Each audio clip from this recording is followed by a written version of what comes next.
আপনার কি মনে হয় মমতা বন্দ্যোপাধ্যায় স্টেজে দাঁড়িয়ে বলবে যে আমি হেরে গেছি? বিরোধী আসন পাবে না মমতা বন্দ্যোপাধ্যায়। 46% ভোট নিয়ে তৃণমূল 2021 সালে সরকার গড়েছিল। তার থেকে জল ভোট আছে হলো 8%। তার মানে 38% ভোট হয়। এই 38%র মধ্যে ভোট যদি কেটে আরো 10% কেটে যায় তাহলে 28% হয়। এই ভোট নিয়ে তৃণমূল সরকার তো দুরস্ত, বিরোধী আসনে আসবে না। বিজেপি, কংগ্রেস, সিপিএম এর মধ্যে তৃণমূলের ভোট ভাগ হয়ে যাবে। আপনি এই সমীকরণ দেখতে পাবেন, থার্ড পজিশনে নেমে যাবে তৃণমূল আসন সংখ্যায়। মমতা ব্যানার্জির কথায় বিশ্বাস করা মানে ওই 2021 সালে পা ভাঙার মতন। তৃণমূল সরকারে আছে, ও দাঁড়িয়ে বলবে যে শুধু 35টা পাবে। পশ্চিমবাংলা কোনোদিন দেখেছে 92% ভোট? এয়ারপোর্ট দিয়ে, শিয়ালদা স্টেশন দিয়ে, হাওড়া স্টেশন দিয়ে তৃণমূলগুলো যাতে পালাতে না পারে সেইটার জন্য প্রস্তুতি নিতে হবে, ওদেরকে পালাতে দেবো না। 46% ভোট থেকে যদি 8% জল বাদ যায় আর তৃণমূলের যদি ভোট ভাগ হয়ে যায়, কোথায় থাকবে তৃণমূল? স্যার, প্রথম দফার নির্বাচন সম্পন্ন হলো 92%, 90%-এর উপরে ভোট পড়লো প্রথম দফায়। এবার পরিবর্তনের গন্ধ কি তাহলে স্পষ্ট? পরিবর্তনের গন্ধ, পরিবর্তন হয়ে গেছে, পরিবর্তন হয়ে গেছে। শুনুন, এবারে ভোটে নতুন সমীকরণ হবে। আজকে সারা পশ্চিমবাংলা জুড়ে যে পরিমাণ থ্রেট, সন্ত্রাস হয়েছে সারা পশ্চিমবাংলা জুড়ে, তা সত্ত্বেও 92% মানুষ ভোট দিয়েছে। 92% মানুষ ভোট দিয়েছে, তারা সাহস করে বেরিয়ে এসে ভোট দিয়েছে। পরিবর্তন হয়ে গেছে, পশ্চিমবাংলায় নতুন সমীকরণ হবে। আপনি বলছেন নতুন সমীকরণ হবে। মমতা বন্দ্যোপাধ্যায় আজকেই বলেছেন যে আজকে যে ভোট হয়েছে তাতেই তিনি জিতে গেছেন, এরপরে দুর্মুষ। আপনার কি মনে হয় মমতা বন্দ্যোপাধ্যায় স্টেজে দাঁড়িয়ে বলবে যে আমি হেরে গেছি? থার্ড পজিশন হবে এবারে, বিরোধী আসন পাবে না? বিরোধী আসন পাবে না মমতা বন্দ্যোপাধ্যায়। আমি আপনাকে বলছি, সরকারে একজন দল থাকবে, বিরোধী দল অন্য দল থাকবে, তৃণমূল বিরোধিতা হবে না। আমি লয়ার হওয়ার সুবাদে, আমার প্রচুর মামলার সুবাদে এবং প্রচুর ক্লায়েন্ট বেসের সুবাদে, আপনারা জানেন আমি এক একটা মামলাতে, আমার সিঙ্গেল মামলাতেই ধরুন 1000, 1500 মানুষজন, যারা এই এসএসসি প্রাইমারির লোকজন আছে, তারা মামলা করে, এটা অস্বীকার করার জায়গা নেই। সুপ্রিম কোর্টে এসএলপি হয়েছে, বিভিন্ন মামলা হয়েছে, তাদের সুবাদে আমি যারা তৃণমূল, আমি লয়ার হওয়ার সুবাদে তৃণমূলের মামলা করেছি, বিজেপির মামলা করেছি, সিপিএমের মামলা করেছি, কংগ্রেসের মামলা করেছি লয়ার হওয়ার সুবাদে। আমি বাকি রাজনৈতিক দলগুলো নিয়ে বলতে চাই না, আমি তৃণমূল নিয়ে একটা কথা বলতে চাই। যারা তৃণমূল করে তারা এবার তৃণমূলকে ভোট দেবে না। তাদের ভিতরে এত ক্ষোভ, তাদের ভিতরে এত ক্ষোভ, এবারে কংগ্রেসকে পেয়েছে তারা।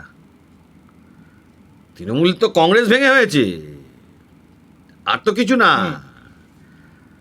এবারে একটা বড় অংশ মানুষ যাদের তৃণমূলের ওপর ক্ষোভ আছে, তৃণমূলের ভেতরের লোক যাদের ক্ষোভ আছে, তারা এবারে কংগ্রেসকে ভোট দেবে। তৃণমূলের পজিশন কোথায় যাবে? 46% ভোট নিয়ে সরকার চালাচ্ছে পশ্চিমবাংলাতে। আমার কথা যদি কেউ বিশ্বাস না করে, নির্বাচন কমিশন বা বিভিন্ন ওয়েবসাইটে বা মোবাইল খুলে দেখে নিতে পারবে। 46% ভোট নিয়ে তৃণমূল 2021 সালে সরকার গড়েছিল। তার থেকে জল ভোট আছে হলো 8%। তার মানে 38% ভোট হয়। এই 38%র মধ্যে ভোট যদি কেটে আরও 10% কেটে যায় তাহলে 28% হয়। এই ভোট নিয়ে তৃণমূল সরকার তো দুরস্ত, বিরোধী আসনে আসবে না। মানুষের যে কি পরিমাণ ক্ষোভ, মানুষের যে কি পরিমাণ অত্যাচারের রাগ, সেইটা প্রতিফলিত হয়েছে এই 92% ভোটে। আজকে আপনি বলতে শুনেছেন তৃণমূলের মস্তান রবীন্দ্রনাথ ভট্টাচার্য, যে ওই নর্থ বেঙ্গলের, হ্যাঁ, তিনি বলছেন যে এত সন্ত্রস্ত হয়ে যাচ্ছে সেন্ট্রাল বাহিনীর জন্য। গৌতম দেব তৃণমূলের মস্তান, ওকে আমি মন্ত্রী বলি না, নর্থ বেঙ্গলের তৃণমূলের মস্তান, ও একই কথা বলছে। পরে আবার কথা পরিবর্তন করেছে। কেন? ভোট যারা দিতে যাচ্ছে তারা তৃণমূলকে ভোট দিচ্ছে না। এবারে তৃণমূলের ভোট, আমি আপনাকে বলছি, তৃণমূলের ভোট ভাগ হয়ে যাবে।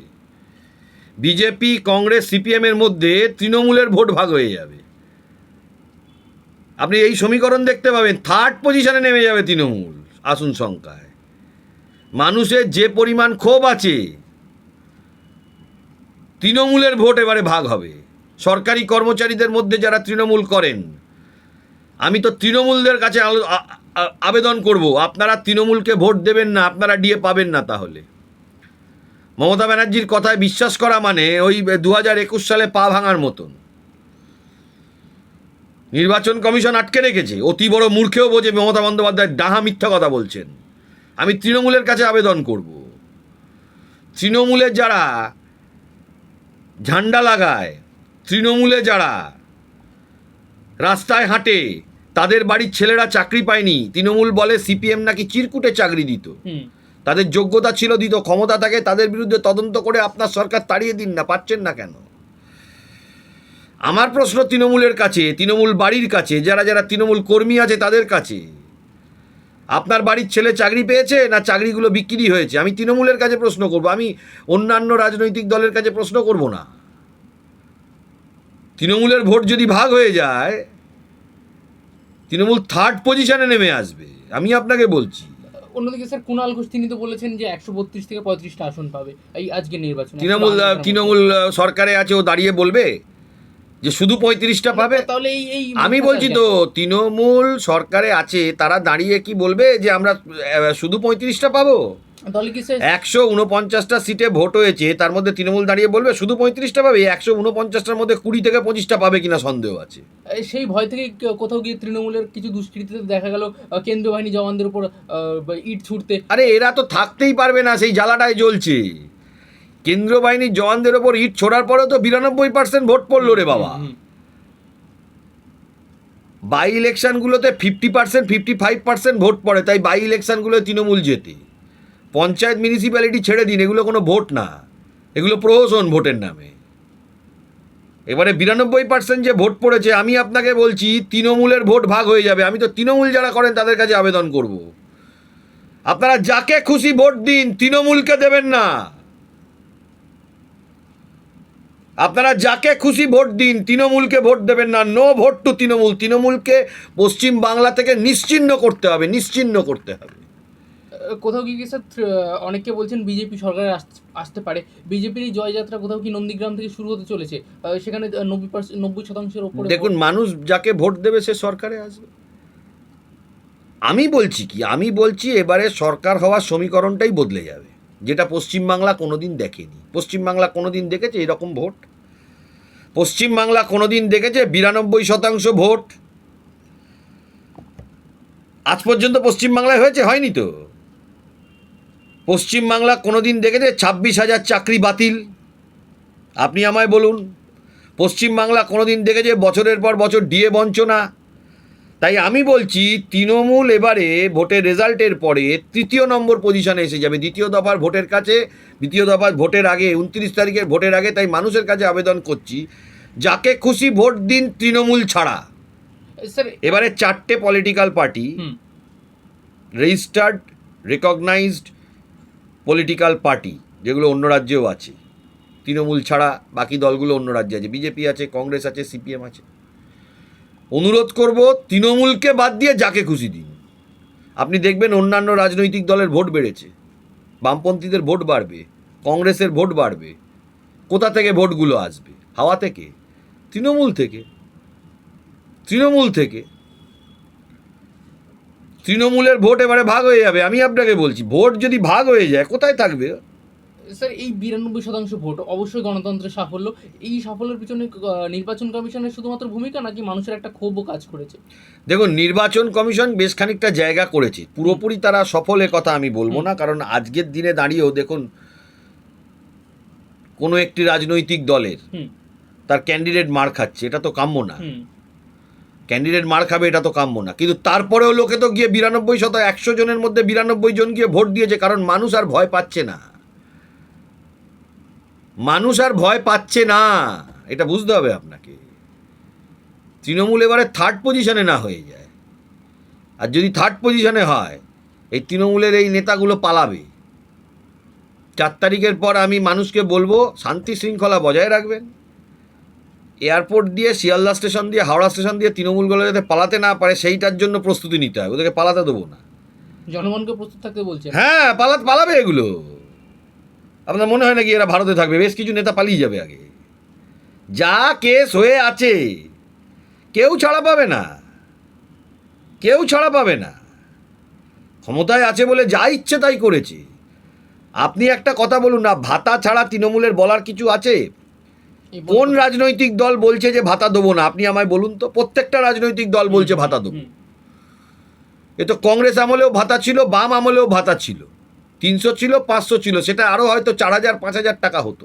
কোনো রাজনৈতিক দল যারা যারা নির্বাচনে অংশগ্রহণ করছেন তাদের মধ্যে কোনো রাজনৈতিক দল বলেছে যে ভাতা দেবো না? তাই জন্য ভাতার রাজনীতি আর চলবে না। যারা ভাতা পাচ্ছেন তারা এটা বুঝে নিন বা বুঝে গেছেন যে তারা ভাতাটা পাবেন। তাই আমি বলছি তৃণমূল এবারে দ্বিতীয় না তৃতীয় স্থানে চলে যাবে। কারণ ভোট যদি ভাগ হয়ে যায়, 46% ভোট থেকে যদি 8% জল বাদ যায়, আর তৃণমূলের যদি ভোট ভাগ হয়ে যায়, কোথায় থাকবে তৃণমূল? কোথায় থাকবে তৃণমূল? এ পার্টিটাই থাকবে না, পার্টিটাই থাকবে না। এ তো পুরো পার্টিটা চোর, চোরেদের একটা অংশ, আর বাকি 3টে রাজনৈতিক দল তারা রাজনৈতিকভাবে লড়াই করছে। চোরগুলো কোথায় পালাবে? তারপরে কি স্যার 4 তারিখের পরে তাহলে জেলে অবস্থান হলেও হতে পারে বলছেন? লড়াই তো হবে, ছেড়ে দেওয়া হবে নাকি? সমীকরণই বদলে যাবে, বিধানসভার সমীকরণ বদলে যাবে। আপনি দেখুন, আমি তো মানুষের কাছে আবেদন করব, যারা তৃণমূলকে ধরুন ভোট দেন না তাদেরকে আমি কিছু বলবো না, তারা যা করা, কিন্তু আমি যারা তৃণমূলকে ভোট দেন তাদের কাছে আবেদন করব, এবারে তৃণমূলকে ভোট দেবেন না। আপনারাও এই পরিবর্তনে সামিল হন, মানুষের স্বার্থে, দেশের স্বার্থে, রাজ্যের স্বার্থে, বাংলার স্বার্থে। তৃতীয় পজিশনে নেমে যাবে। অন্য রাজনৈতিক দলকে আপনি দেখবেন যে 2 নম্বর স্থানে চলে আসছে।